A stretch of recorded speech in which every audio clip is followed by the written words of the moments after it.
Hello दोस्तों, स्वागत है आपका आपके अपने YouTube चैनल दिसार जीकेजीएस क्लासेस में। दोस्तों, आप सब लोग कैसे हैं? उम्मीद करते हैं आप सब लोग अच्छे होंगे, स्वस्थ होंगे, मस्त होंगे और अपनी तैयारी बेहतरीन तरीके से आप सभी कर रहे होंगे। दोस्तों, जैसे कि आपको बताया, हम RRB group D youth book का सॉल्यूशन आपको करवा रहे हैं, जिसमें दोस्तों आज हम आपको करवाने वाले हैं ऊतक। उसमें हम आपको करवाने वाले हैं जंतु ऊतक, एनिमल टिश्यू के सारे क्वेश्चन। एनिमल टिश्यू के जितने भी क्वेश्चन इस बुक में दिए गए हैं दोस्तों, सारे हम इस वीडियो में कवर करेंगे। दोस्तों, वीडियो अच्छा लगे वीडियो को लाइक कीजिए, शेयर कीजिए, कमेंट कीजिए। चैनल पे नए हैं दोस्तों, चैनल को सब्सक्राइब करके बेल बटन को प्रेस जरूर कर लीजिएगा पल पल की अपडेट के लिए। दोस्तों, हमसे जुड़ने के लिए और क्लास की अपडेट के लिए आप हमारा टेलीग्राम चैनल ज्वाइन कर सकते हैं। टेलीग्राम चैनल का लिंक मैंने डिस्क्रिप्शन बॉक्स में आपको दे दिया है। चलिए दोस्तों, देर ना करते हुए स्टार्ट करते हैं आज का अपना सेशन। आज हम पढ़ेंगे दोस्तों ऊतक टिश्यू के बारे में, जिसमें आज हम पहले पढ़ने वाले हैं जंतु ऊतक, एनिमल टिश्यू के बारे में। देखते हैं पहला क्वेश्चन। इनमें से कौन सा ऊतक त्वचा के नीचे और आंतरिक अंगों के बीच पाया जाता है? तो दोस्तों, इनमें से कौन सा ऊतक है जो त्वचा के नीचे और आंतरिक अंगों के बीच पाया जाता है? तो ये है वसा ऊतक। वसा ऊतक जो है दोस्तों, ये त्वचा के नीचे और आंतरिक अंगों के बीच पाया जाता है।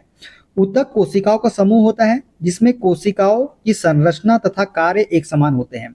वसा ऊतक त्वचा के नीचे तथा आंतरिक अंगों के बीच पाया जाता है।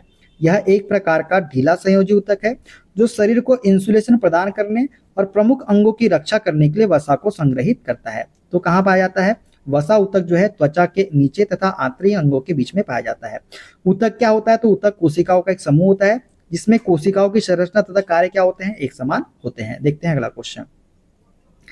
निम्न में से किस प्राणी ऊतक में चपटी कोशिकाएं होती है? तो दोस्तों, चपटी कोशिकाएं जो है ये होती है सल्की उपकला में। सल्की उपकला ऊतक में, प्राणी ऊतक में जो है चपटी कोशिकाएं होती है। ठीक है। सल्की उपकला स्क्वेमस एपिथेलियम अनियमित सीमाओं वाली चपटी कोशिकाओं की एक पतली परत से बना होता है। यह ऊतक रक्त वाहिकाओं की भित्ति में तथा फेफड़े के वायु कोष में पाया जाता है। कहाँ पाया जाता है? रक्त वाहिकाओं की भित्ति में तथा फेफड़े के वायु कोष में। और यह विसरण सीमा का कार्य करता है। किसका? विसरण सीमा का। तो देखते हैं अगला क्वेश्चन। वसा संग्रहित करने वाले ऊतक को डैश कहा जाता है? तो दोस्तों, वसा संग्रहित करने वाले ऊतक को जो है वसामय ऊतक, एडिपोस टिश्यू कहा जाता है। क्या कहा जाता है? एडिपोस टिश्यू कहा जाता है। तो वसा संग्रहित करने वाले ऊतक को वसामय ऊतक कहा जाता है। वसामय ऊतक एक प्रकार का ढीला संयोजी ऊतक है, जो शरीर को तापावरोधन प्रदान करने और प्रमुख अंगों की रक्षा करने के लिए वसा संग्रहित करता है। देखते हैं अगला क्वेश्चन। निम्न में से किस प्रकार के उपकला ऊतक फेफड़े की कोशिकाओं के अस्तर लाइनिंग का निर्माण करते हैं? किसका? लाइनिंग का। तो दोस्तों, किस प्रकार के उपकला ऊतक है जो फेफड़े की कोशिकाओं के अस्तर का निर्माण करते हैं? तो सल्की उपकला ऊतक जो है ये फेफड़े की कोशिकाओं के अस्तर का निर्माण करते हैं। सल्की प्रकार के उपकला ऊतक फेफड़े की कोशिकाओं के स्तर का निर्माण करते हैं। सल्की उपकला अनियमित सीमाओं वाली चपटी कोशिकाओं की एक पतली परत से बनी होती है। वे रक्त वाहिकाओं, अन्न प्रणाली और फेफड़े की वायु थैली की दीवारों में पाए जाते हैं और एक प्रसार सीमा बनाने जैसे कार्यों में शामिल होते हैं। कौन से? सल्की उपकला ऊतक। देखते हैं अगला क्वेश्चन। हड्डी में निम्न में से किस प्रकार के ऊतकों का उदाहरण है? तो दोस्तों, हड्डी जो है निम्न में से किस प्रकार के ऊतकों का उदाहरण है? तो हड्डी जो है संयोजी ऊतक है। क्या ऊतक है? संयोजी ऊतक। हड्डी दोस्तों संयोजी ऊतक का उदाहरण है। कौन सा? संयोजी ऊतक का। ऊतक संरचना और कार्य में समान कोशिकाओं का एक समूह होता है। जंतु ऊतक चार प्रकार के होते हैं। पहला है उपकला ऊतक, दूसरा है संयोजी ऊतक, तीसरा है पेशी ऊतक एवं तंत्रिका ऊतक। अस्थि या हड्डी ऊतक एक ठोस, दृढ़ एवं मजबूत संयोजी ऊतक है। कौन? अस्थि या हड्डी ऊतक। संयोजी ऊतक का मुख्य कार्य शरीर के सभी ऊतकों तथा अंगों को आपस में जोड़ना, अंगों एवं शरीर को आकार देने तथा उसे बनाए रखना है। तो संयोजी ऊतक का मुख्य कार्य क्या है? शरीर के सभी ऊतकों तथा अंगों को आपस में जोड़ना, अंगों एवं शरीर का आकार देने तथा उसे बनाए रखना। देखते हैं अगला क्वेश्चन। इनमें से कौन सा ऊतक ऊतक की मरम्मत में मदद करता है? तो दोस्तों, कौन सा ऐसा ऊतक है जो ऊतक की मरम्मत में मदद करता है? तो इसका राइट आंसर हो जाएगा दोस्तों एरियोलर। कौन सा? एरियोलर जो है ये ऊतक की मरम्मत में मदद करता है। एरियोलर ऊतक जो है दोस्तों एरियोलर ऊतक अंग के अंदर रिक्त स्थान को भरता है, आंतरिक अंगों की सहायता करता है और ऊतकों को ठीक करता है। ये संयोजी ऊतक मांसपेशियों और त्वचा के बीच, नसों और रक्त वाहिकाओं के आसपास और अस्थि मज्जा में पाए जाते हैं। इसमें कई प्रकार की कोशिकाएं और रेशे होते हैं। देखते हैं अगला क्वेश्चन। निम्न में से कौन सा मानव शरीर के संचलन के लिए मुख्यतः उत्तरदायी है? तो मानव शरीर के लिए संचलन के लिए उत्तरदायी है दोस्तों ऑप्शन नंबर बी, तंत्रिका और पेशी ऊतकों का संयोजन। ये जो है मानव शरीर के संचलन के लिए मुख्यतः उत्तरदायी है। मानव शरीर के संचलन के लिए मुख्यतः तंत्रिका और पेशी ऊतकों का संयोजन उत्तरदायी होता है। पेशी ऊतक पेशियों का निर्माण करते हैं, इनमें संकुचन की क्षमता पाई जाती है। देखते हैं अगला क्वेश्चन। उन कोशिकाओं के समूह को जिनकी उत्पत्ति और संरचना समान होती है और जो एक विशेष कार्य करने के लिए विशेषज्ञता प्राप्त होते हैं। उदाहरण के लिए शरीर में मांसपेशियों की कोशिकाएं उन मांसपेशियों को बनाती है जो शरीर की गति से संबंधित है, को क्या कहा जाता है? तो दोस्तों उन कोशिकाओं के समूह को जिनकी उत्पत्ति और संरचना समान होती है और जो एक विशेष कार्य करने के लिए विशेषज्ञता प्राप्त होते हैं को क्या कहा जाता है? तो ऊतक कहा जाता है। क्या कहा जाता है? ऊतक कहा जाता है। कोशिकाओं का वह समूह जिसमें सभी कोशिकाएं आकार, आकृति, कार्य, उत्पत्ति तथा परिवर्धन विकास की दृष्टि में समान होती है, ऊतक कहलाता है। ये हमारे शरीर के सभी हिस्सों अंगों का निर्माण करते हैं। ऊतकों का अध्ययन जीव विज्ञान की जिस शाखा में किया जाता है उसे हिस्टोलॉजी कहते हैं। ऊतक का अध्ययन क्या कहलाता है? हिस्टोलॉजी कहलाता है। ठीक है, देखते हैं अगला क्वेश्चन। रक्त और हड्डियां डैश के उदाहरण है। दोस्तों रक्त और हड्डियां जो है ये संयोजी ऊतक के उदाहरण है। किसके? संयोजी ऊतक के।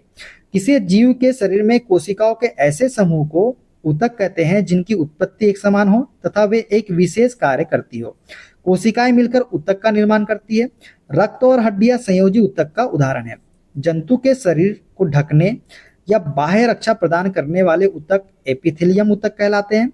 मस्तिष्क, मेरुरज्जु तथा तंत्रिकाएं सभी तंत्रिका ऊतकों की बनी होती है। ठीक है, जंतु के शरीर को ढकने या बाह्य रक्षा प्रदान करने वाले ऊतक क्या कहलाते हैं? एपिथेलियम ऊतक कहलाते हैं। मस्तिष्क, मेरुरज्जु तथा तंत्रिकाएं सभी तंत्रिका ऊतकों से बनी होती है। देखते हैं अगला क्वेश्चन। निम्नलिखित में से कौन सा एक संयोजी ऊतक है? तो दोस्तों हड्डी जो है एक कैसा ऊतक है? संयोजी ऊतक है। डैश एक संयोजी ऊतक है। तो रक्त जो है दोस्तों एक संयोजी ऊतक है। देखते हैं अगला क्वेश्चन। हमारे शरीर की हड्डियों में कौन से ऊतक पाए जाते हैं? तो हमारे शरीर की हड्डियों में संयोजी ऊतक पाए जाते हैं। देखते हैं अगला क्वेश्चन। मुंह की परत डैश से बनी होती है। दोस्तों मुंह की परत जो है ये किससे बनी होती है? तो ये बनी होती है पपड़ीदार उपकला, स्क्वेमस एपिथेलियम से बनी होती है मुंह की परत। एपिथेलियम उपकला ऊतक अंगों को बाहरी पतली परत तथा आंतरिक अंगों के भीतरी स्तर का निर्माण करते हैं। जो एपिथेलियम उपकला ऊतक होते हैं दोस्तों अंगों की बाहरी पतली परत तथा आंतरिक अंगों के भीतरी स्तर का निर्माण करते हैं। ये चार प्रकार घनाकार उपकला, स्यूडोस्ट्रेटिफाइड, स्तंभाकार उपकला, पपड़ीदार उपकला तथा स्तंभाकार उपकला की बनी होती है, जिसमें से पपड़ीदार उपकला त्वचा की बाहरी परत पर पाया जाता है। इसके अतिरिक्त यह मुख, गुहा, जिह्वा, ग्रास नली तथा आहार नल के स्तर बनाते हैं। देखते हैं अगला क्वेश्चन। हमारे शरीर में कई अंग हैं, निम्नलिखित में से कौन सा अंग सबसे बड़ा है? तो दोस्तों त्वचा जो है हमारे शरीर का सबसे बड़ा अंग है। मानव शरीर का सबसे बड़ा अंग त्वचा है। यह शरीर का बाह्य आवरण होती है जिसे वातावरण या एपिडर्मिस कहते हैं। त्वचा उपकला ऊतकों की कई परतों द्वारा निर्मित होती है। मानव शरीर की सबसे बड़ी ग्रंथि कौन सी होती है? तो यकृत होती है। ये भी आपको याद रखना है। देखते हैं अगला क्वेश्चन। निम्न में से क्या एक पशु ऊतक नहीं है? तो दोस्तों कौन सा ऐसा है इसमें से जो पशु ऊतक नहीं है? तो पेशी ऊतक, संयोजी ऊतक, तंत्रिका ऊतक तथा उपकला ऊतक चारों ही जंतु ऊतक है दोस्तों। पशु पेशी ऊतक, संयोजी ऊतक, उपकला ऊतक और तंत्रिका ऊतक ये चारों ही जो है दोस्तों ये पशु ऊतक है। तो इसमें जो है चारों आपका सही आंसर हो जाएगा। ठीक है, इसमें से ऐसा कोई भी नहीं है जो पशु ऊतक नहीं है। ठीक है, तो आपको याद रखना है पेशी ऊतक, संयोजी ऊतक, तंत्रिका ऊतक तथा उपकला ऊतक चारों पशु मतलब जंतु ऊतक है। किसी जीव के शरीर में तंत्रिका ऐसे रेशों को कहते हैं जिसके द्वारा शरीर के एक स्थान से दूसरे स्थान तक संकेतों भेजे जाते हैं। मनुष्य शरीर में तंत्रिकाएं शरीर के लगभग हर भाग को मस्तिष्क या मेरुरज्जु से जोड़कर उनमें आपसी संपर्क रखती है। देखते हैं अगला क्वेश्चन। डैश ऊतक हमारे मुंह की आंतरिक अस्तर को बनाता है। तो कौन सा ऊतक है जो मुंह की आंतरिक अस्तर को बनाता है? तो ये बनाता है दोस्तों ऑप्शन नंबर बी, सरल स्क्वेमस एपिथेलियम जो है ये हमारे मुंह की आंतरिक स्तर को बनाता है, अस्तर को बनाता है। कोशिका में रक्त नलिका अस्तर या कुपिका जो है जहां पदार्थों का संवहन वर्णात्मक पारगम्य झिल्ली द्वारा होता है वहां पर चपटी एपिथेलियम ऊतक कोशिकाएं होती है। इनको सरल सल्की एपिथेलियम कहते हैं। ये अत्यधिक पतली और चपटी होती है तथा कोमल स्तर का निर्माण करती है। आहार नली तथा मुंह का अस्तर सल्की एपिथेलियम से ढका होता है। शरीर का रक्षात्मक कवच अर्थात त्वचा इन्हीं सल्की एपिथेलियम से बनी होती है। त्वचा की एपिथेलियमी कोशिकाएं इनको कटने तथा फटने से बचाने के लिए कई परतों में व्यवस्थित होती है। चूंकि ये कई परतों के पैटर्न में व्यवस्थित होती है, इसलिए इन एपिथेलियम को स्तरित सल्की एपिथेलियम, स्ट्रेटिफाइड स्क्वेमस एपिथेलियम कहते हैं। क्या कहते हैं? स्तरित सल्की एपिथेलियम या स्ट्रेटिफाइड स्क्वेमस एपिथेलियम। ठीक है, देखते हैं अगला क्वेश्चन। डैश ऊतक में मैट्रिक्स होते हैं और कोशिकाएं मैट्रिक्स में सन्निहित होती है। तो दोस्तों कौन सा ऊतक है जिसमें मैट्रिक्स होते हैं और कोशिकाएं मैट्रिक्स में सन्निहित होती है? तो संयोजी ऊतक में। संयोजी ऊतक में मैट्रिक्स होते हैं और कोशिकाएं मैट्रिक्स में सन्निहित होती है। जटिल प्राणियों के शरीर में संयोजी ऊतक बहुतायत एवं विस्तृत रूप से फैला होता है। संयोजी ऊतक शरीर के अन्य ऊतकों एवं अंग को एक दूसरे से जोड़ने तथा आलंबन के आधार पर दिया गया है। संयोजी ऊतक ये कोमल से लेकर विशेष प्रकार के ऊतक जैसे उपास्थि, अस्थि, वसी ऊतक तथा रक्त सम्मिलित है। रक्त को छोड़कर सभी संयोजी ऊतक को कोशिका संरचनात्मक प्रोटीन का तंतु स्रावित करती है। मतलब रक्त को छोड़कर सभी संयोजी ऊतक को कोशिका संरचनात्मक प्रोटीन का तंतु स्रावित करती है, जिसे कोलेजन या इलास्टिन कहते हैं। ये ऊतक को शक्ति, प्रत्यास्थता एवं लचीलापन प्रदान करते हैं। ये कोशिकाएं रूपांतरित पॉलीसेकेराइड भी स्रावित करती है, जो कोशिका और तंतु के बीच जमा होकर आधात्री मैट्रिक्स का कार्य करते हैं। ठीक है, देखते हैं अगला क्वेश्चन। पेशी ऊतक कितने प्रकार के होते हैं? दोस्तों पेशी ऊतक जो है ये होते हैं 3 प्रकार के। कितने प्रकार के? 3 प्रकार के। पेशी ऊतक अनेक लंबे बेलनाकार तंतुओं से बना होता है जो समानांतर पंक्ति में व्यवस्थित होते हैं। यह तंतु कई सूक्ष्म तत्वों से बना होता है जिससे पेशी तंतु कहते हैं। सामान्यतया शरीर की सभी गतियों में पेशियां प्रमुख भूमिका निभाती है। पेशी ऊतक 3 प्रकार के होते हैं। कौन कौन से होते हैं? तो एक होता है रेखित पेशी, दूसरा होता है अरेखित पेशी और तीसरा होता है हृदय पेशी। ये जो है पेशी ऊतक के 3 प्रकार है। देखते हैं अगला क्वेश्चन। निम्नलिखित में से संयोजी ऊतक नहीं है। तो दोस्तों कौन सा ऐसा है जो संयोजी ऊतक नहीं है? तो तंत्रिका कोशिका जो है ये संयोजी ऊतक नहीं है। उपास्थि, रक्त और अस्थि जो है ये कौन सी ऊतक है? तो संयोजी ऊतक है। कोशिका की संरचना उसके कार्य के अनुसार बदलती रहती है। जो कोशिका की संरचना है दोस्तों उसके कार्य के अनुसार क्या होती है? बदलती रहती है। इस प्रकार ऊतक भिन्न भिन्न होते हैं। इन्हें 4 भागों में विभाजित किया गया है। पहला उपकला ऊतक, दूसरा संयोजी ऊतक, तीसरा पेशी ऊतक, चौथा तंत्रिका ऊतक। अस्थि, उपास्थि तथा रक्त संयोजी ऊतक है, जबकि तंत्रिका कोशिका तंत्रिका ऊतक का भाग है। देखते हैं अगला क्वेश्चन। स्क्वेमस एपिथेलियम ऊतक फेफड़ों के एल्वेलाई और जानवरों के अन्य हिस्सों में पाया जाता है, जहां डैश संकुचन और विश्राम होता है। तो दोस्तों स्क्वेमस एपिथेलियम ऊतक फेफड़ों के एल्वेलाई और जानवरों के अन्य हिस्सों में पाया जाता है, जहां अस्थायी संकुचन और विश्राम होता है। क्या होता है? अस्थायी। ठीक है। स्क्वेमस एपिथेलियम ऊतक फेफड़ों के एल्वेलाई और जानवरों के अन्य हिस्सों में पाया जाता है, जहां अस्थायी संकुचन और विश्राम होता है। स्क्वेमस एपिथेलियम स्क्वेमस कोशिकाओं की एक परत से बनने वाले ऊतक होते हैं जो सतहों को पंक्तिबद्ध करते हैं। स्क्वेमस कोशिकाएं बड़ी, पतली और सपाट होती है और इनमें एक गोल केंद्रक होता है। यह ऊतक रक्त वाहिकाओं की भित्ति में तथा फेफड़े के वायु कोश में पाया जाता है। यह विसरण सीमा का कार्य करती है। देखते हैं अगला क्वेश्चन। किस प्रकार की कोशिका से त्वचा बनी है? तो दोस्तों हमारी जो कोशिका त्वचा है किस कोशिका से बनी है? तो ये बनी है अधिचर्म कोशिका से। अधिचर्म कोशिका से त्वचा बनी है। बाह्य त्वचा या अधिचर्म एकल कोशिका स्थूल होती है और उपत्वचा द्वारा आकृत होती है। उपत्वचा क्यूटिन नामक मोमी पदार्थ की जलरोधी परत है जो उपत्वचा या अधिचर्म कोशिका द्वारा स्रावित की जाती है। उपत्वचा की कोशिकाएं दीर्घित तथा चपटी होती है। इसमें कोई अंतर कोशिकीय अवकाश नहीं होता है। इनके अतिरिक्त भीतरी अवयव मृदुतक कोशिकाओं के समान होती है। भीतरी जो अवयव है दोस्तों ये मृदुतक कोशिकाओं के समान होती है। देखते हैं अगला क्वेश्चन। डैश ऊतक के प्रकार ग्रंथियां बनाते हैं। तो दोस्तों एपिथेलियम ऊतक के प्रकार जो है ग्रंथियां बनाते हैं। किसके? एपिथेलियम ऊतक के प्रकार। जंतु के शरीर को ढकने या बाह्य रक्षा प्रदान करने वाले ऊतक को उपकला ऊतक एपिथेलियम टिश्यू कहते हैं। त्वचा, मुंह, आहार नली, रक्तवाहिनी नली का अस्तर, फेफड़ों की कुपिका, वृक्की नली आदि सभी उपकला ऊतक से बने होते हैं। घनाकार उपकला ऊतक वक्रीय नली तथा लाल ग्रंथि की नली के अस्तर का निर्माण करता है, जहां यह उसे यांत्रिक सहारा प्रदान करता है। ये उपकला कोशिकाएं प्रायः ग्रंथि कोशिका के रूप में अतिरिक्त विशेषता अर्जित करती है, जो उपकला ऊतक की सतह पर पदार्थों का स्राव कर सकती है। कभी कभी उपकला ऊतक का कुछ भाग अंदर की ओर मुड़ा होता है तथा एक बहुकोश की ग्रंथि का निर्माण करता है। उन्हें ग्रंथिल उपकला ग्लैंडुलर एपिथेलियम कहते हैं। क्या कहते हैं? ग्लैंडुलर एपिथेलियम, ग्रंथिल उपकला। देखते हैं अगला क्वेश्चन। जंतु कोशिकाओं में वृक्क को यांत्रिक समर्थन प्रदान करने के लिए डैश एपिथेलियम इसकी आंतरिक परत निर्मित करता है।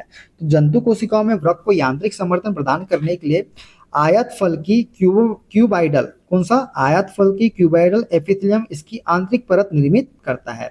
जंतु कोशिकाओं में वृक्क को यांत्रिक समर्थन प्रदान करने के लिए आयत फल की एपिथेलियम इसकी आंतरिक परत निर्मित करता है। देखते हैं अगला क्वेश्चन। हिस्टामिन स्त्रावक कोशिकाएं डैश में पाई जाती है। दोस्तों हिस्टामिन स्त्रावक कोशिकाएं जो है ये संयोजी ऊतक में पाई जाती है। किस में पाई जाती है? संयोजी ऊतक में। हिस्टामिन स्त्रावक कोशिकाएं संयोजी ऊतकों में पाई जाती है। प्राणियों के संयोजी ऊतकों में मुख्य घटक कोलेजन नामक प्रोटीन होता है।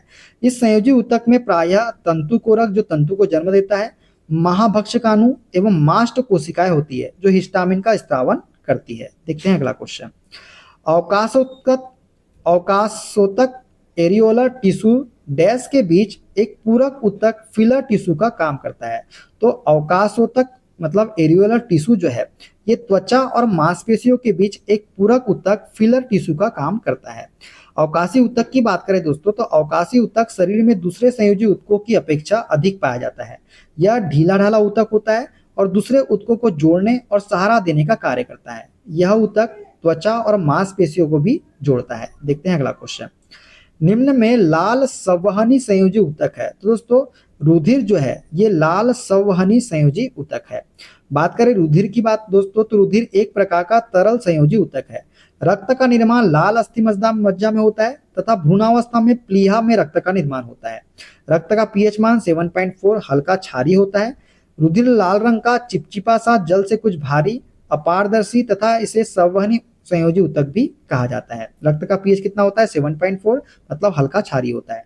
रुधिर लाल रंग का चिपचिपा सा जल से कुछ भारी अपारदर्शी तथा इसे संवहनी संयोजी ऊतक भी कहा जाता है। डैश ऊतक ग्रंथियों का निर्माण करते हैं। तो कौन से ऊतक है जो ग्रंथियों का निर्माण करते हैं? तो ये करते हैं वाहिका ऊतक। वाहिका ऊतक जो है ग्रंथियों का निर्माण करते हैं।